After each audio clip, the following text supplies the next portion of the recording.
ओम नमः शिवाय, ओम नमः शिवाय, ओम नमः शिवाय। दोस्तों, मैं आज आपको नवा पटल शिव पार्वती संवाद गुप्त साधना तंत्र में शिव पार्वती संवाद बता रहा हूँ। शिव जी भगवती पार्वती जी से कहते हैं कि हे देवी पार्वती, अब मैं आज आपको धनदा देवी का मंत्र और उसके पूजा की विधि कहता हूँ। ये धनदा देवी साधक को सब प्रकार की सिद्धियाँ प्रदान करती है। इन्हीं धनदा देवी की पूजा करने से यक्षराज कुबेर धनाध्यक्ष हुए हैं, जिनकी कृपा और प्रसाद को प्राप्त कर राजा इंद्र ने अतुल संपत्ति प्राप्त की है। सुंदरी उसी विद्या को मैं आपसे कहता हूँ, सुनो। हे प्रिय पार्वती, धन हरिम श्रीम रति प्रिय स्वा, ये 9 अक्षरों का मंत्र है। इस मंत्र से साधक को शीघ्र ही सिद्धि प्राप्त होती है। क्या कहते हैं? पार्वती जी से कहते हैं, हे प्रिय, धन हरिम श्रीम रति प्रिय स्वा, ये 9 अक्षरों का मंत्र है। इस मंत्र से साधक को शीघ्र ही सिद्धि प्राप्त होती है। हे देवी पार्वती, इस विद्या के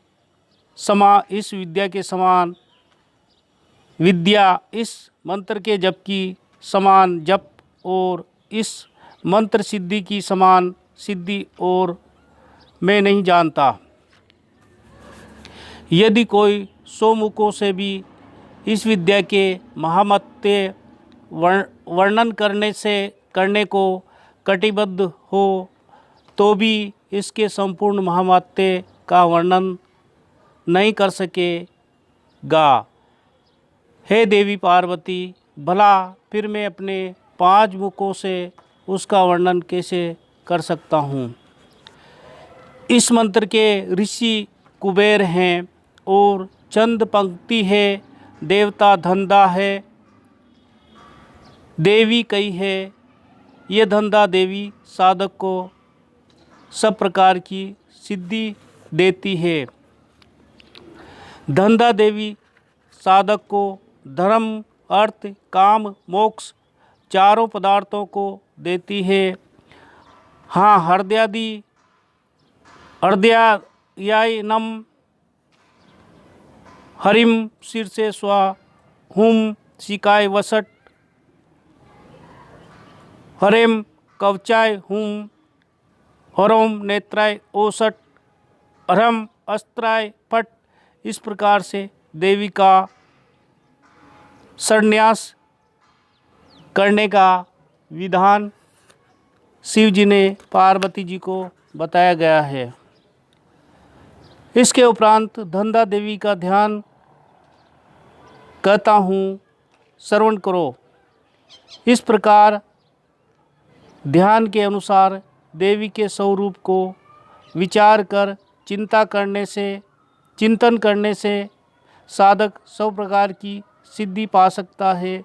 धनदा देवी के शरीर की कांति निर्मल है, शुद्ध और कंचन की समान इनका सफ़ेद वर्ण है। ये लाल वस्त्रों को धारण करती है।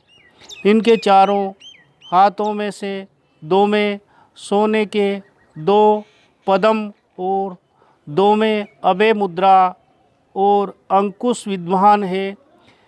ये रतन जटित कुंडलों को धारण करे शोभा पा रही है और सर्वदा ही साधक को सब प्रकार के इच्छानुसार फल देती है। धनदा देवी के 3 नेत्र है। इनके गले में सर्पों की माला पड़ी है। धनदा देवी सबका भय और त्रिलोकी के पाप का हरण करती है। ऐसा हुन पर देवी को नमस्कार करता हूँ। इन चित्त स्वरूपिणी देवता को अपने स्वरूप में भावना करें। हे देवी पार्वती में ईशानी, साधक इस प्रकार से देवी का ध्यान कर मानसोपचार से पूजा करे। इसके उपरांत अर्घ को स्थापन कर धेनु और योनि मुद्रा को दिखाना चाहिए। इसके पीछे पीठ देवता की पूजा करके पीठ मंत्र का जाप करें। आगे शिव जी भगवती पार्वती जी से कहते हैं, हे देवी प्रिय, आधार शक्ति से पद्मासन तक पीठ देवताओं के नाम की आदि में प्रणव ओम और अंत में नम शब्दों का योग कर पूजा करनी चाहिए। इसके पीछे फिर ध्यान कर मूल मंत्र से आह्वान पूर्वक हराम, अध्याय, नम इत्यादि के क्रम से षडंग पूजा को समाप्त कर जीवन्यास करें। आगे मूल मंत्र का उच्चारण कर पूजा के समस्त द्रव्यों को नामों को लेकर उसमें से चतुर्थ देवताओं के नाम का उच्चारण कर पूजा के समस्त द्रव्यों को देवी को आगे समर्पण करें। इस प्रकार से अपनी शक्ति के अनुसार पादादि उपहार आदि से देवी की पूजा करें। इसके पीछे अब मैं धनदा देवी की पूजा का यंत्र कहता हूँ। इस यंत्र के जानने से साधक सब प्रकार से मुक्ति को प्राप्त कर सकता है। कर्णिका के बीच में नवयोनिमय चक्र लिखें। उसके पीछे 10 दल पद्म अंकित कर उसके बाहर 4 कोने खींचे। इन 4 कोनों के बीच में वज्र को लिखकर कर्णिका के बीच में धन ये बीज लिखें। हे देवी पार्वती महेशानी, ये मंत्र साक्षात देवी का स्वरूप है। इसके उपरांत लक्ष्मी, पद्मालया, श्री, हरिप्रिया, सवा, कमला, आजा, चंचला, लोला, ये सब देवताओं के चतुर्थयंत नाम की आदि में प्रणव और अंत में नम शब्द लगाकर पूजा करें। इसके पीछे प्राणायाम कर अपनी शक्ति के अनुसार मूल मंत्र का जप करें और गुहा, गोपत्री, तव इत्यादि इस मंत्र से देवी के हाथ में जप समर्पण करें। अनंतर पुनर्वार प्राणायाम कर अष्टांग प्रणाम करें। फिर उठकर विशेष अर्घ्य को निवेदन करें। इसके पीछे साधक देवी को अपने समर्पण करके इच्छानुसार विहार करें। इस देवता के पहले कहे हुए मंत्र को 1 लाख जपें। इस जप से दशांश होम हवन करें। होम से दशांश तर्पण करना चाहिए। तर्पण से दशांश ब्राह्मणों को भोजन कराने योग्य है। हे महेश्वरी देवी पार्वती, साधक इस प्रकार से धनदा देवी की आराधना करने से साक्षात देवी देवताओं के गुरु के समान हो सकता है। आगे शिव जी पार्वती संवाद में शिव जी भगवती पार्वती जी से कहते हैं, हे महेशानी, जो साधक इस रीति को ग्रहण कर धनदा देवी की पूजा करता है उसके हाथ में सब प्रकार की सिद्धियां विद्यमान है, इसमें संदेह नहीं है। हे सुंदरी, इस प्रकार की पूजा करने से प्रतिदिन ईश्वर उसको धन देता है और सर्वदा उसके घर में लक्ष्मी और सरस्वती वास करती है। इस प्रकार से साधक पृथ्वी में जन्म लेकर इंद्र की समान होता है। आगे शिव पार्वती संवाद में शिव जी भगवती पार्वती जी से कहते हैं, हे महेशानी, मोक्ष की इच्छा करने वाला पूजा करने से मोक्ष प्राप्त कर सकता है और भोग की इच्छा करने वाला पुरुष चिरकाल तक इच्छानुसार भोग करता है। विशेषकर साधक इस आराधना से सुख भोग कर अंत में ईश्वर के पद को पाई पुनर्वार राजकुल में जन्म ग्रहण करता है। मैं धनदा देवी का स्त्रोत कहता हूँ। ये स्त्रोत सभी तंत्रों में छिपा हुआ है, इस समय उसी को कहता हूँ।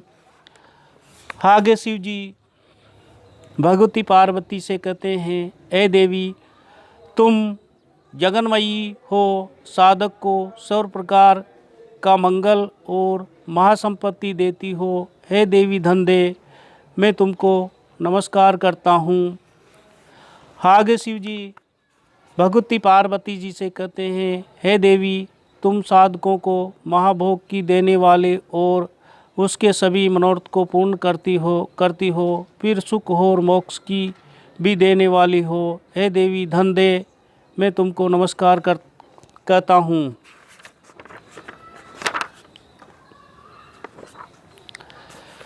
हे देवी तुम ब्रह्मा स्वरूप हो, आनंदमयी हो, नित्यानंद स्वरूप पिणी हो, साधक को शीघ्र ही सिद्धि देने वाली हो। हे देवी धनदे, तुमको नमस्कार है। हे देवी उदयशील सूर्य की समान तुम्हारे देह की कांति प्रकाशित हो रही है।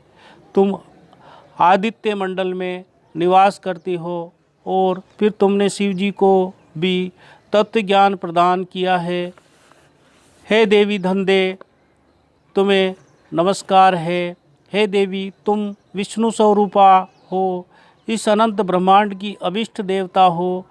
तुम ही इस अनंत सृष्टि पालन करती हो और सत्गुण तुम्हारे अधीन है। हे देवी धनदे, आपको नमस्कार। तुम शिव स्वरूप होकर शिव को आनंद की देने वाली हो। तुम्हारा शरीर कारण के वश होकर आनंद पाता है। तुम ही इस अनंत जगत का संहार करती हो। हे देवी धनदे, मैं तुमको नमस्कार करता हूँ, नमस्कार करता हूँ, नमस्कार करता हूँ। हे देवी तुम पंच तत्व स्वरूप होकर सर्वदा पंचाचार में निरत रहती हो और तुम ही साधक गणों को अभिष्ट फल की देने वाली हो। हे देवी धनदे, मैं तुमको नमस्कार कहता हूँ, नमस्कार करता हूँ। हे देवी साधक को अभिष्ट फल देने वाली ये स्तोत्र मैंने तुमसे कहा है। जो इसको प्रतिदिन त्रिकालादिक संध्या में पाठ करता है उसको संपूर्ण कार्य सिद्ध हो जाता है, इसके अन्यथा नहीं होता है। इस स्तोत्र का रहस्य अत्यंत दुर्लभ है। हे पार्वती, ये स्तोत्र अपनी योनि की समान छिपाकर सर्वदा यत्नपूर्वक रखना चाहिए। इसको कभी भी किसी के सामने प्रकाश न करना। हे देवी, इस अत्यंत गुप्त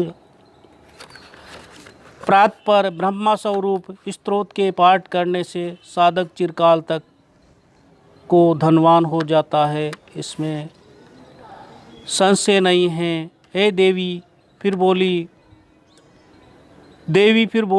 हे नाथ, ये जो महाविद्या धनदा देवी कही गई है ये पहले कभी प्रकाशित नहीं हुई थी। इस समय मैं उन धनदा देवी के मंत्र मैं ये कवच के सुनने की इच्छा करती हूँ। शिव पार्वती संवाद में शिव जी पार्वती से कहते हैं, हे देवी मैं मंत्रमय ये कवच कहता हूँ, तुम सुनो। हे देवी, ये कवच सब प्रकार के सब के सार का भी सार है। पहले ये कवच हमारे मुख से प्रकाशित हुआ है। इस धनदा कवच के ऋषि कुबेर जी है, पंक्ति इसका छंद है और देवता धनदा है। ये सर्वदा ही साधक को सिद्धि देता है। धर्मार्थ काम मोक्ष में इसका विनियोग है, अर्थात धर्म, अर्थ, काम, मोक्ष, इन चारों वर्गों का साधन ही इस कवच के पाठ का फल है। धन, ये बीज हमारे मस्तक की रक्षा करे। हरिम, ये बीज हमारे ललाट की। श्रीम, ये बीज हमारे मुख की। र, ये वर्ण हमारे हृदय की। ती, ये वर्ण हमारे उदर की। प्रिय, ये वर्ण हमारे पीठ की। ये वर्ण हमारे जंघाओं की। सवा, ये वर्ण हमारे चरण मूल की।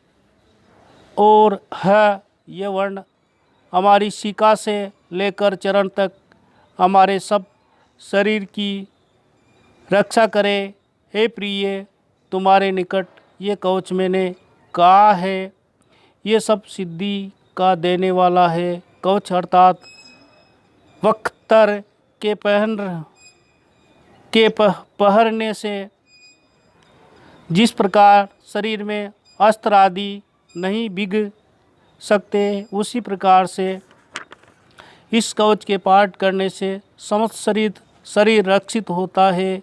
इस कारण इस स्तोत्र के कवच को कहा गया है।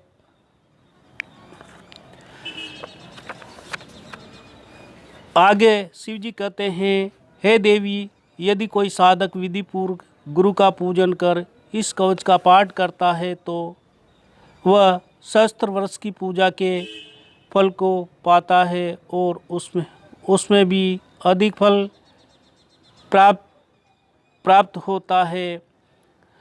आगे कहते हैं, हे देवी, बिना गुरु की पूजा के कदाचित सिद्ध नहीं होता है। अतएव पहले गुरु की पूजा कर पीछे कवच का पाठ करना चाहिए। उस कवच के पाठ करने से साधक सब प्रकार की सिद्धि वाला होकर भैरव के समान सब जगह विचरण करता है। जो साधक प्रातःकाल मंत्र जप कर इस कवच का पाठ करता है वो अपने अभिष्ट फल को पाता है। हे देवी, मेरे इस वचन को तुम सत्य ही सत्य जानो।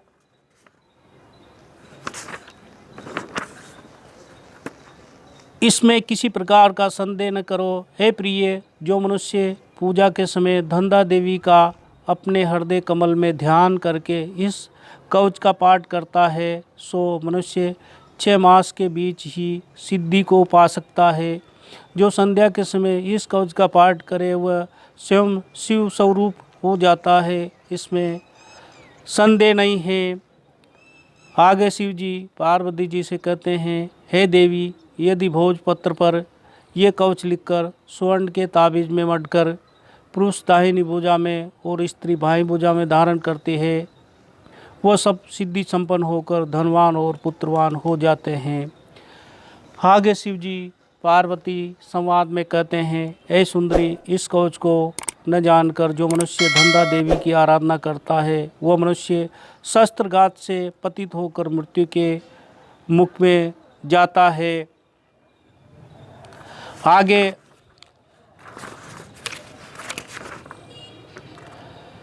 शिव जी पार्वती जी से शिव पार्वती संवाद में कहते हैं, हे देवी, इस कवच के साधक चाहे जिस जगह जाने की इच्छा करे उसी स्थान में सब का पूज्य होकर वास कर सकता है, इसमें संदेह नहीं। हे देवी, ये धनदा देवी का कवच समाप्त हुआ। अब क्या तुम्हारे सुनने की इच्छा सो कहो। देवी जी बोली, हे महादेव, तुम संसार के पूज्य हो, तुम ही संसार के सागर के उद्धार करने हारे हो, तुम ही सर्व योग्यमय्य हो। मैं तुम्हारी शरणागत हूँ। शरणागत पर तुम विशेष स्नेह करते हो। हे परमेश्वरी, किस उपाय के करने से साधक शीघ्र सिद्धि को पा सकता है, उसके श्रवण करने की इच्छा करती हूँ। वह विस्तार से सहित वर्णन करो। शिव पार्वती संवाद में शिव जी बोले, हे परमेश्वरी, शमशान भूमि में स्थित होकर 1 सप्ताह तक प्रतिदिन 10 सहस्त्र इष्ट देव के मूल मंत्र का जप करें। इसके होने से शीघ्र ही सिद्धि हो सकती है, इसमें से संशय नहीं है। हे परमेश्वरी, यत्नपूर्वक एक मुर्दे को लाकर उसको 12 अंगुल मट्टी के तले दाबे, उसके ऊपर उपवेशन करें। अनंतर अमावस्या से शुक्लाष्टमी अष्टमी तक प्रतिदिन 1008 इष्ट मंत्र का जप करें। हे देवी, इस प्रकार की पूजा करने से वह साधक निश्चय ही सब प्रकार की सिद्धि को पा सकता है।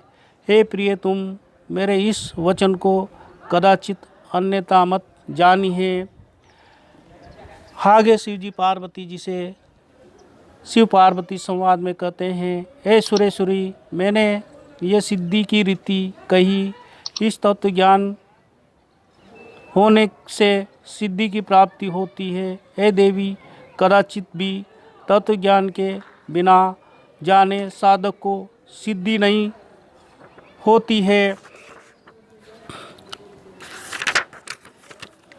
आगे शिव जी पार्वती जी से कहते हैं, या पहले कही हुई चारों शक्तियों को लाकर परम यत्न के साथ केवल उस शक्तियों से ही देवी की पूजा करें। अनंतर साधक उन शक्तियों को पान कराकर उसमें से जो बचे स्वयं पान करे, फिर उन शक्तियों के साथ जप करना चाहिए। इस प्रकार आराधना करने से साधक को शीघ्र ही सिद्धि प्राप्त हो सकती है। हे देवी, मेरे इस वचन को तुम सत्य ही सत्य जानो, इसमें किसी प्रकार का संदेह न करो। हे सुरेश्वरी, जिस जिस स्थान में जप करने की संख्या नहीं कही है, वहाँ अष्टोत्तर 1008 शस्त्र जप करना होगा। गुप्त साधना तंत्र शिव पार्वती संवाद 9वां पटल समाप्त। ओम नमः शिवाय, ओम नमः शिवाय, ओम नमः शिवाय।